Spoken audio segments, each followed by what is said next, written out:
Hi friends, welcome back to my channel. ಎಲ್ಲರೂ ಹೆಂಗಿದ್ದೀರಿ? ಎಲ್ಲರೂ ಆರಾಮಿದ್ದೀರಿ ಅಂದ್ಕೊಂಡು ಮತ್ತೆಲ್ಲ ಸ್ಟಾರ್ಟ್ ಮಾಡ್ತಾ ಇದ್ದೀನಿ. ಫ್ರೆಂಡ್ಸ್, ಯಾರೆಲ್ಲ ನನ್ನ ವಿಡಿಯೋ ನೋಡ್ತಾ ಇದ್ದೀರಾ, ದಯವಿಟ್ಟು ನನ್ನ ಚಾನಲ್ನ ಸಬ್ಸ್ಕ್ರೈಬ್ ಮಾಡಿಕೊಂಡು ವಿಡಿಯೋ ನೋಡಿ. ಹಾಗೆ ನನ್ನ ಪ್ರತಿಯೊಂದು ವಿಡಿಯೋನು ಎಂಡ್ವರೆಗೂ ನೋಡಿ. ಇಷ್ಟ ಆದರೆ ಒಂದು ಲೈಕ್ ಕೊಡೋದು ಮಾತ್ರ ಮರಿಬೇಡಿ ಫ್ರೆಂಡ್ಸ್. ನಾನು ಇವಾಗ ಲಾಗ್ ಸ್ಟಾರ್ಟ್ ಮಾಡ್ಲತ್ತೀನಿ. ನೀವೇನು ನೋಡ್ತಾ ಇದ್ದೀರಾ, ಈ ಗಣಪ ನಮ್ಮ ಅಪಾರ್ಟ್ಮೆಂಟ್ ಕೆಳಗಡೆ ನಾವು ಕುಂದಿಸಿರೋ ಗಣಪ. ಇದು ನಾವೆಲ್ಲ ಸೇರ್ಕೊಂಡು ಇಲ್ಲಿ ಗಣಪ ಕುಂದಿಸಿದ್ವಿ. ಪ್ರತಿ ವರ್ಷನೂ ಕುಂದಿರ್ಸ್ತೀವಿ ಇಲ್ಲಿ. ಎಷ್ಟು ಚಂದ ಕಾಣತೈತ್ರಿ ಗಣಪ. ಭಾಳ ಚಂದ ರೆಡಿ ಮಾಡಿದ್ರು, ಎಲ್ಲ ಮಂಟಪ ಎಲ್ಲ ಮಾಡಿದ್ರು. ಪಾರ್ಕಿಂಗಲ್ಲಿ ಕುಂದಿಸಿದ್ವಿ ಗಣಪನ. ನಾವು ಹೊರಗಡೆ ಹೋಗೋದಿತ್ತು, ಹಾಗಾಗಿ ಇಲ್ಲಿ ಗಣಪಂದು ಒಂದು ವಿಡಿಯೋ ಮಾಡ್ಕೊಂಡ್ವಿ. ನಮ್ಮ ಅಪಾರ್ಟ್ಮೆಂಟಿಂದು ಗಣಪ ತೋರಿಸ್ಲಿಲ್ಲ ಅಂದರೆ ಹೆಂಗ್ರಿ, ಅದಕ್ಕೋಸ್ಕರ ಒಂದು ವಿಡಿಯೋ ಮಾಡಿ ಹೊರಗೆ ಬಂದಿದ್ವಿ. ಯಾಕಂದ್ರೆ ಗಣೇಶನ ವಿಸರ್ಜನೆ ಇತ್ತು ಇವತ್ತು. 5 ದಿನದ ವಿಸರ್ಜನೆ ಭಾಳ ಇದ್ದು, ಅದಕ್ಕೋಸ್ಕರ ಬಂದಿದ್ವಿ. ಎಷ್ಟು ರಶ್ ಇತ್ತಂದ್ರೆ ಭಾಳ ರಶ್ ಇತ್ತು ರೀ ಇವತ್ತು. ಭಾಳ ಪಬ್ಲಿಕ್ ಇತ್ತು ವಿಸರ್ಜನೆ ಮಾಡೋ ಸ್ಥಳದಾಗ. ಪ್ರತಿಯೊಂದು ರೋಡ್ನು ಸಹ ಬ್ಲಾಕ್ ಆಗಿಬಿಟ್ಟಿವ್ರಿ. ನೋಡ್ಬೋದು, ಎಲ್ಲ ಗಣಪತಿಗಳು ಬಂದಿದ್ದು ವಿಸರ್ಜನೆ ಮಾಡ್ಲಿಕ್ಕೆ ಎಲ್ಲರೂ ಬಂದಿದ್ರಿ. ಭಾಳ ರಶ್ ಇತ್ತು.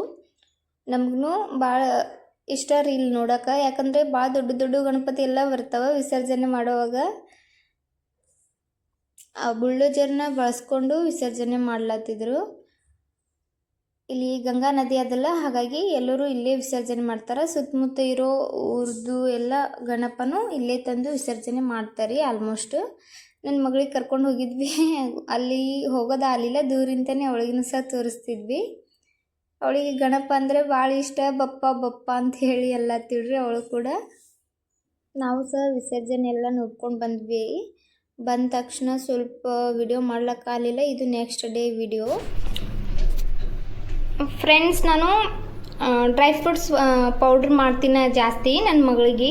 ಯಾಕಂದ್ರೆ ಹಾಲೊಳಗೆ ಹಾಕಿ ಕೊಡಕ್ಕೆ ಬರ್ತದೆ ಅಂತೇಳಿ ಮಾಡಿಟ್ಟಿರ್ತೀನಿ ಒಮ್ಮೆ. ಅದಕ್ಕೆ ನಾನು ಅದು ಮಾಡ್ಲಿಕ್ಕೆ ಸ್ವಲ್ಪ ಮಖಾನ ತೊಗೊಂಡಿದ್ದೀನಿ.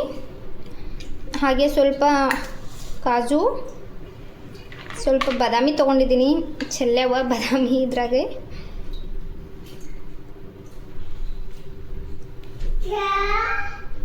ಹಾಗೆ ಸ್ವಲ್ಪ ಪಂಪ್ಕಿನ್ ಸೀಡ್ ತೊಗೊಂಡಿದ್ದೀನಿ. ಹಾಗೆ ಸ್ವಲ್ಪ ಗಸಗಸೆ ತೊಗೊಂಡಿನಿ. ಹಾಗೆ ಸನ್ಫ್ಲವರ್ ಸೀಡ್ ತೊಗೊಂಡಿದ್ದೀನಿ. ಹಾಗೆ ಸ್ವಲ್ಪ ವಾಲ್ನಟ್ ತೊಗೊಂಡಿದ್ದೀನಿ. ಹಾಗೆ ಪಿಸ್ತಾ ತೊಗೊಂಡಿದ್ದೀನಿ. ಇದ್ರೊಳಗೆ ಸ್ವಲ್ಪ ಬಾದಾಮಿ ಬಿದ್ದಾವ. ಇವು ವಾಟರ್ ಮೆಲನ್ ಸೀಡ್ಸ್ ಅದಾವ, ಇದ್ದು ಮನ್ಯಾಗ, ಅದಕ್ಕೋಸ್ಕರ ತೊಗೊಂಡಿದ್ದೀನಿ ಅದನ್ನು ಕೂಡ. ಇವಾಗ ಇದನ್ನೆಲ್ಲ ಡ್ರೈ ರೋಸ್ಟ್ ಮಾಡಮ್ಮ. ಹಾಗೆ ಸ್ವಲ್ಪ ಕಲ್ಸಕ್ರಿ ಸಹ ತರಿಸಿಟ್ಕೊಂಡಿನಿ ರೀ ನಾನು. ಕಲ್ಸಕ್ರಿ ತರಿಸಿಟ್ಟಿನಿ. ಹಾಗೆ ಸ್ವಲ್ಪ ಇದು ಇವು ನಮ್ಮ ಕಡೆಗೆ ಏನಂತೀವಿ ನೆನಪೈತ್ರಿ, ಹುರ್ಗಡ್ಲಿ ರೀ. ಸ್ವಲ್ಪ ಹುರ್ಗಡ್ಲಿ ಇದ್ದು ಅದನ್ನು ಸ್ವಲ್ಪ ಹಾಕ್ಕೊಂಡ್ರಾಯ್ತು ಸಿಪ್ಪಿ ತೆಗ್ದು ಅಂಥೇಳಿ ಅದನ್ನು ತೊಗೊಂಡಿನಿ. ಅದೇನು ಹುರಿಯಲ್ಲ ಇವೆರಡು. ಇವು ಉಳಿದಿದಿಷ್ಟು ಡ್ರೈ ರೋಸ್ಟ್ ಮಾಡ್ಕೊಂಬಿಡ್ತೀನಿ ರೀ. ಈ ಕಡೆ ತವಾನು ಇಟ್ಟಿನಿ, ಹಂಚೂ ಇಟ್ಟಿನಿ. ಸ್ವಲ್ಪ ಕಾಯ್ಲತ್ತದ, ಅದನ್ನು ಒಂದೊಂದಾಗಿ ಡ್ರೈ ರೋಸ್ಟ್ ಮಾಡ್ಕೊಂಬ್ರಿ. ನಾನು ವಾಲ್ನಟ್ ಯಾವಾಗಲೂ ಬಳಸ್ತೀನಿ ರೀ. ಯಾಕಂದ್ರೆ ಬ್ರೈನ್ ಡೆವಲಪ್ಮೆಂಟಿಗೆ ಒಳ್ಳೇದಂತ ಹೇಳ್ತಾರಲ್ಲ, ಅದಕ್ಕೋಸ್ಕರ ವಾಲ್ನಟ್ ಅಕ್ಕಿಗೆ ನಾನು ಪ್ರೆಗ್ನೆಂಟ್ ಇದ್ದಾಗೂ ತಿಂತಿದ್ದೆ ಡೈಲಿ ನೆನೆಸಿಟ್ಟು. ಹಾಗೆ ಇವಾಗ ಅಕ್ಕಿಗೆ ಪೌಡ್ರ್ ಮಾಡಿ ಕೊಡಕತ್ತೀನಿ ನಾನು. 1 ವರ್ಷ ಆದಮೇಲೆ ಎಲ್ಲ ಥರ ಪೌಡ್ರ್ ಮಾಡಿಕೊಡ್ತೀನಿ. ಹಾಗೆ ಇದ್ರದ್ದು ಲಾಡೂ ಮಾಡ್ತೀನಿ ರೀ, ಉಂಡೆ ಕಟ್ಟಿಡ್ತೀನಿ ಕೆಲವೊಂದು ಸಲ. ಇವಾಗ ಇದನ್ನು ಡ್ರೈ ರೋಸ್ಟ್ ಮಾಡ್ಕೊಂಬಿಡಮ್ ರೀ ಅಮ್ಮ. ಹಂಚಿನ ಸಹ ಕಾದಿತ್ತು. ಗ್ಯಾಸ್ನ ಮೀಡಿಯಮ್ ಫ್ಲೇಮಲ್ಲಿ ಇಟ್ಕೋಬೇಕ್ರಿ. ಯಾಕಂದ್ರೆ ಡ್ರೈ ಫ್ರೂಟ್ಸ್ ಹಂಗೆ ಜಲ್ದಿ ಹೊತ್ತೋಗ್ಬಿಡ್ತಾವೆ. ಮೀಡಿಯಮ್ ಫ್ಲೇಮ್ನಾಗ ಇಟ್ಕೊಂಡು ಸ್ವಲ್ಪ ನೀಟಾಗಿ ಡ್ರೈ ರೋಸ್ಟ್ ಮಾಡ್ಕೋಬೋದು ನಾವು. ಗೋಡಂಬಿ ಹಾಗೆ ಬಾದಾಮಿ ಎಲ್ಲ. ಸ್ವಲ್ಪ ಗೋಡಂಬಿ ಹೆಂಗ್ರಿ ಸಡನ್ಲಿ ಹೊತ್ತು ಬಿಡ್ತಾವೆ, ಅದಕ್ಕೋಸ್ಕರ ಸ್ವಲ್ಪ ಹಂಚು ಭಾಳ ಕಾಯ್ದದೇನಂತ ನೋಡಿಕೊಂಡೆ ನಾನು. ಭಾಳ ಲೋ ಫ್ಲೇಮ್ದಾಗ ಇಡ್ಬೇಕ್ರಿ. ಭಾಳ ಹೀಟಾಗಿತ್ತು ಅಂದ್ರೆ ಜಲ್ದಿ ಹೊತ್ತು ಬಿಡ್ತಾವೆ, ಅದಕ್ಕೋಸ್ಕರ ಹಂಚು ಕಾಯ್ದಿದ್ದು ಇಲ್ಲಂತ ನೋಡಿಕೊಂಡೆ. ಭಾಳ ಕಾದಿತ್ತಂದ್ರೆ ಆಮೇಲೆ ಹುರ್ಕೋಬೇಕು ಅಂದ್ಕೊಂಡಿದ್ದೆ. ಅಷ್ಟೇನು ಕಾದಿದ್ದಿಲ್ಲ, ಅದಕ್ಕೋಸ್ಕರ ಗೋಡಂಬಿ ಹಾಕ್ಕೊಂಡು ಹುರಿತಾ ಇದ್ದೀನಿ. ಸಡನ್ನಾಗಿ ಹೊತ್ತು ಬಿಡ್ತದೆ ರೀ. ಹೊತ್ತಿದ್ರೆ ಹೆಂಗೆ ಸ್ವಲ್ಪ ಕೈ ಟೇಸ್ಟ್ ಬರ್ತದೆ ರೀ, ಕೈ ಹತ್ತದ ಪೌಡ್ರ. ಅದಕ್ಕೋಸ್ಕರ ಭಾಳ ಹುರ್ಕೊಳ್ಕೂ ಹೋಗ್ಬಾರ್ದ್ರಿ. ಅಂದ್ರೆ ಕಪ್ಪು ಆಗೋವರೆಗೂ ಹುರಿಯೋದಿಲ್ಲ ರೀ. ಸ್ವಲ್ಪ ಲೈಟಾಗಿ ಹುರ್ಕೋಕತ್ತೀನಿ. ಗೋಡಂಬಿ ಹೆಂಗೆ ಹುರಿಲಿಲ್ಲ ಅಂದ್ರೂ ನಡೀತದ್ರಿ. ಬಟ್ ನಾನು ನನ್ನ ಮಗಳಿಗೆ ಕೊಡ್ತೀನಲ್ಲ, ಅದು ಕುದಿಸಿನೂ ಕೊಡಲ್ಲ, ಸ್ವಲ್ಪ ಗರಂ ಹಾಲಿನಾಗ ಹಾಕ್ಕೊಡ್ತೀನಿ. ಅದಕ್ಕೋಸ್ಕರ ಎಲ್ಲನೂ ಹುರ್ಕೊಂಡ್ರಾಯ್ತು ಅಂಥೇಳಿ ಹುರಿತಾ ಇದ್ದೆ ನಾನು. ಸ್ವಲ್ಪ ಭಾಳ ತಾಳ್ಮೆ ಬೇಕು ಅನಿಸ್ತದ್ರಿ ಇದು ಡ್ರೈ ಫ್ರೂಟ್ಸ್ ಎಲ್ಲ ಹುರಿಯುವಾಗ ಲೋ ಫ್ಲೇಮಲ್ಲಿ ಇಟ್ಕೊಂಡು ಹುರ್ಕೋಬೇಕಲ್ಲ. ಹಾಗಾಗಿ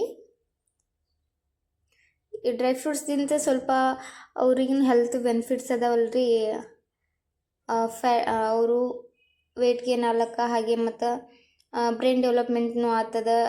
ಜಾಸ್ತಿ ಏನು ತಿನ್ನೋದಿಲ್ಲ ಅವರು, ಇನ್ನೂ ಸಣ್ಣವರು. ಕೆಲವೊಂದು ಸಲ ಹಲ್ಲು ಸಹ ಬರ್ಲತ್ತವಲ್ರಿ, ಊಟ ಜಾಸ್ತಿ ಮಾಡಲ್ಲ. ಅದಕ್ಕೋಸ್ಕರ ಈ ಥರ ಕೊಟ್ರೆ ಅವ್ರಿಗಿನ ವೇಟ್ಗಿನೂ ಹೆಲ್ಪ್ ಆಗ್ತದಂತ ಹೇಳಿಬಿಟ್ಟು ನಾನು ಈ ಥರ ಮಾಡಿಡ್ತೀನಿ. ಪೌಡ್ರ್ ಅಲ್ಲಿ ಏನಾರೇ ಡ್ರೈ ಫ್ರೂಟ್ಸ್ದೇ ಏನಾರೇ ಮಾಡಿಡ್ತೀನಿ. ಮಕಾನ ಬಳಸ್ಕೊಂಡು ಅವಳಿಗೆ ಹಾಗೆ ಏನಾರೇ ಸ್ವೀಟ್ ಮಾಡಿಕೊಡ್ತೀನಿ ರೀ, ಹಾಗೆ ಏನಾರೇ ಮಾಡಿಕೊಡ್ತಿರ್ತೀನಿ ಅವಳಿಗೆ. ಅದಕ್ಕೋಸ್ಕರನೇ ಪಾಕೆಟ್ ಮಕಾನ ಇತ್ತು, ಹೊಲಸಿಲ್ಲಂತ ಮಾಡಿದ್ದೆ ರೀ. ಸ್ವಲ್ಪ ಅದ್ರೊಳಗೆಲ್ಲ ಕಡಲೆ ಬೀಜ ಅವು ಎಲ್ಲ ಮಿಕ್ಸ್ ಆಗಿತ್ತು, ತೆಗೆದ್ಬಿಟ್ಟು ಅದನ್ನು ಸಹ ಹುರಿತಾ ಇದ್ದೀನಿ.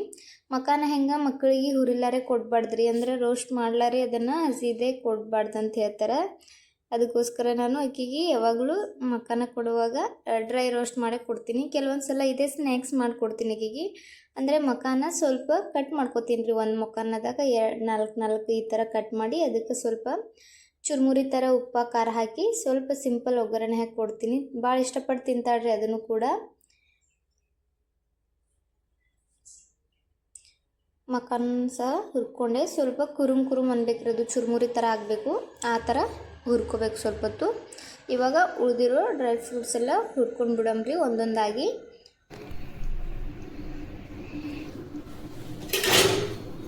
ನಾನಿವಾಗ ಎಲ್ಲ ಡ್ರೈ ಫ್ರೂಟ್ಸ್ ಹಾಕಿನ್ರಿ ಇದ್ರಾಗ. ಹಾಗೆ ಸ್ವಲ್ಪ ಕಲ್ಸಕ್ರನ್ನು ಸಹ ಒಡೆದು ಹಾಕ್ಕೊಂಡಿದ್ದೀನಿ.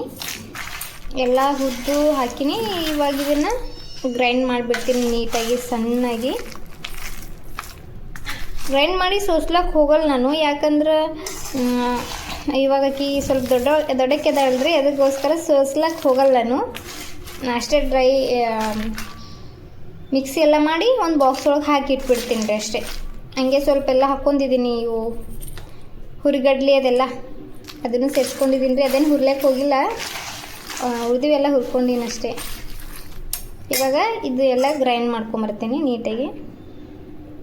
ಕಲ್ಸಕ್ರೆನ ನಾನು ಸ್ವಲ್ಪ ತಂದೆ ತಾಯಿ ಅಂದಮೇಲೆ, ಯಾಕಂದ್ರೆ ತಪ್ಪಿರ್ತದಲ್ಲ, ಮಿಕ್ಸರ್ ಖರಾಬ್ ಆಗೋ ಚಾನ್ಸ್ ಇರ್ತದೆ. ಅದಕ್ಕೋಸ್ಕರ ಲಾಸ್ಟಲ್ಲಿ ಸ್ವಲ್ಪ ಹಳದಿ ಹಾಕ್ಕೊಂಡು ಮಿಕ್ಸಿ ಮಾಡ್ಕೊಂಡೆ. ನೋಡ್ತಿರ್ಬೋದು ಕಲರ್ನೂ ಸಹ ಎಷ್ಟು ಚೆಂದ ಬಂದಿತ್ತು, ಯಾಕಂದ್ರೆ ಹಳದಿ ಕಲಿಸಿದ್ನಲ್ರಿ, ಸೇಮ್ ಬಾದಾಮ್ ಪೌಡ್ರ್ ಥರನೇ ಕಾಣ್ತಿತ್ತು. ಟೇಸ್ಟ್ನು ಕೂಡ ಅಷ್ಟೇ ಚೆಂದಿತ್ತು. ಇವಾಗ ಇದನ್ನೊಂದು ಗ್ಲಾಸ್ ಬಾಕ್ಸ್ನಾಗ ಹಾಕಿ ಇಟ್ಕೊಂಡೆ, ಯಾಕಂದ್ರೆ ಭಾಳ ದಿನ ಇಡೋದಿರ್ತದಲ್ಲ, ಅದಕ್ಕೋಸ್ಕರ ಪ್ಲಾಸ್ಟಿಕ್ ಎಲ್ಲ ಬಳಸ್ಲಕ್ಕೆ ಹೋಗಲಿಲ್ಲ. ಗ್ಲಾಸ್ ಡಬ್ಬಿನೇ ಇತ್ತು, ಅದ್ರಾಗೆ ಹಾಕಿಟ್ಟೆ. ಡೈಲಿ 1-2 ಸ್ಪೂನ್ ಹಾಕಿ ಹಾಲೊಳಗೆ ಅವಳಿಗೆ ಕೊಡ್ಬೋದು. ಭಾಳ ಟೇಸ್ಟ್ನೂ ಆಗಿತ್ತು ರೀ. ತಿಂದು ನೋಡಿದ್ವಿ ನಾವು, ಚೆಂದಾಗಿತ್ತು. ಏಲಕ್ಕಿ ಇದ್ದರೆ ಏಲಕ್ಕಿನೂ ಸಹ ಹಾಕ್ಕೋಬೋದು. ಏಲಕ್ಕಿ ಇರಲಿಲ್ಲ, ಅದಕ್ಕೋಸ್ಕರ ಏಲಕ್ಕಿ ಹಾಕಲಿಲ್ಲ. ನನ್ನ ಮಗಳಿಗೆ ಕೊಟ್ಟಿರತ್ತೆ ಅಂತೇಳಿ ಹಾಕೊಳ್ಕತ್ತಿದ್ದೆ. ಫ್ರೆಂಡ್ಸ್, ಈ ಸಿಂಪಲ್ ವಿಡಿಯೋ ಇಷ್ಟ ಆದರೆ ತಡ ಮಾಡಬೇಡ್ರಿ. ಪ್ಲೀಸ್ ಲೈಕ್ ಮಾಡಿ, ನಿಮ್ಮ ಫ್ರೆಂಡ್ಸ್ ಮತ್ತು ಫ್ಯಾಮಿಲಿ ಜೊತೆ ಶೇರ್ ಮಾಡಿ. ಯಾವ ಥರದ ವಿಡಿಯೋಗಳು ಮಾಡಬೇಕಂತ ನನಗೆ ಕಮೆಂಟ್ ಮೂಲಕ ಹೇಳಿ ಫ್ರೆಂಡ್ಸ್. ಪ್ಲೀಸ್ ನನಗೆ ಸಪೋರ್ಟ್ ಮಾಡಿ. ಯಾರೆಲ್ಲ ನನ್ನ ವಿಡಿಯೋ ನೋಡ್ತಾ ಇದ್ದೀರಾ ಎಲ್ಲರಿಗೂ ಧನ್ಯವಾದಗಳು. ಹಾಗೆ ನನ್ನ ವಿಡಿಯೋನ ನೋಡಿ ನನಗೆ ಸಪೋರ್ಟ್ ಮಾಡಿ ಫ್ರೆಂಡ್ಸ್. ಮತ್ತೆ ಮುಂದಿನ ವಿಡಿಯೋದಲ್ಲಿ ಸಿಗೋಣ. ಅಲ್ಲಿಯವರೆಗೂ ಬಾಯ್ ಫ್ರೆಂಡ್ಸ್.